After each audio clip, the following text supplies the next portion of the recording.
Guys, the Middle East is, as we know what's going on, gas prices have now exploded. It's going through the roof. European energy markets just surged up to 45% in a single session after Iranian drone strikes hit major energy facility in Qatar and Saudi Arabia. And now US fighter jets are reportedly down near Kuwait. This isn't just another regional flare-up. This could reshape global energy markets, drag more nations into direct conflict, and hit consumers worldwide and very fast. So here's what's happening and why it matters. The Middle East is entering what analysts are calling a dangerous new phase of escalation.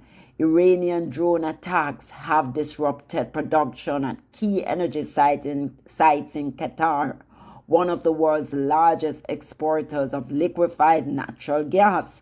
Qatar's state-run energy company announced it halted LNG production following reported strikes in Ras Laffan and Mesaieed.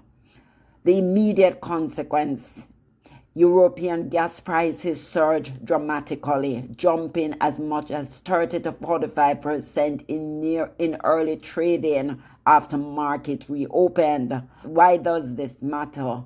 Because Europe relies heavily on LNG imports, especially after reducing dependence on Russian supply in recent years. Any disruption in Qatar exports tightens global supply instantly. At the same time, Saudi Arabia confirmed that missiles were intercepted near the massive Ras Tanura Refinery, one of the largest oil processing facilities in the world. While Saudi defense officials say the missiles were destroyed, operations were reportedly halted as a precaution.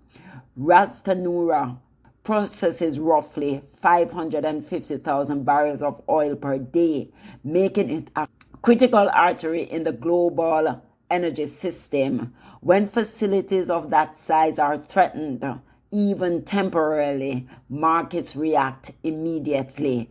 But the energy shock is only part of the story. The conflict between the United States, Israel, and Iran has now entered its third day of active confrontation. Iran has rejected calls to de-escalate and instead launched additional attacks across the region. Reports indicate U.S. F-15 fighter jets went down near Kuwait in what officials described as a friendly fire incident.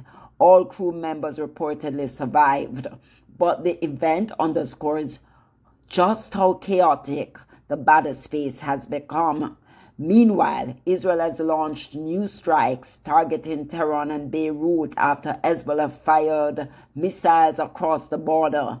The United Kingdom has reportedly intercepted Iranian drones headed toward its base in Cyprus. And Western governments are now preparing evacuation plans for citizens across the region. This is no longer a contained conflict. Energy infrastructure is now directly in the crosshairs, and that dramatically raises the stakes. One Middle East expert described the attack on Saudi energy facility as a significant escalation, warning it may draw Gulf nations closer into open alignment with U.S. and Israeli operations against Tehran. The economic ripple effect could be immediate. If LNG exports from Qatar remain disrupted, Europe could see sustained price spikes. If Saudi refining capacity is affected, oil markets could tighten quickly, driving up fuel price worldwide. And if missile stockpiles or air defense systems begin running low, as some U.S. military insiders have warned, the risk of broader instability increases. The question now is not just about military moves, it's about endurance. How long can this escalation continue before energy markets and global supply chains feel the full impact? And will regional powers step in to contain it or join it?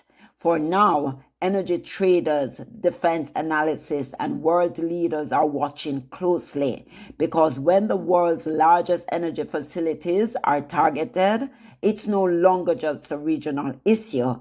It becomes a global one. This situation is moving fast. I'll continue tracking developments as they unfold. Drop your thoughts, guys, below. Do you think this escalates further, or will diplomacy step in? And if you found this breakdown helpful, subscribe for clear, real-time updates without the noise. Stay informed, stay prepared. That's a Status Check News.